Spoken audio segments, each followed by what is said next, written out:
Magandang araw po ng Biyernes sa ating lahat. Ayan, dito po kami ngayon sa Dotonbori, Namba, Osaka, Japan. Siyempre po, kasama ko ang aking partner. Ayan po si Bro Joan. Dahil napagpasya namin na mamasyal dito dahil sa medyo mahaba-aba ang aming bakasyon ngayon.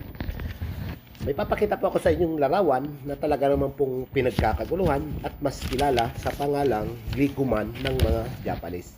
Ayan, kahit sino pong Japanese tanongin nyo dito, pag sinabi nyo yung Glicoman, alam nyo na yung kung asan nakapisto yung larawan na yan. Ayan nga pala po, medyo maaga pa kami pumunta, kaya yung mga turista, kukunti pa lang yung, simple, isa na tayo magpa-picture dyan.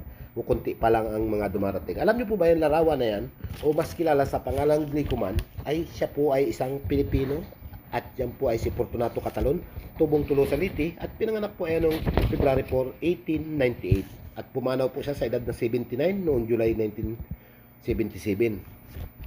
Alam niyo po ba yan si Glicoman o si Mr. Fortunato Catalon ay siya lang naman po ang champion sa buong Asia sa laro na track and field noong 1917 hanggang 1925 po ay siya po ang nanguna sa larong track and field. At kaya naman po kung makakapasyal kayo dito at makikita nyo talagang napakaraming turista na nagpapapicture sa kanya, siguro po mapapasigaw kayo ng I proud Pilipino. Oh my God!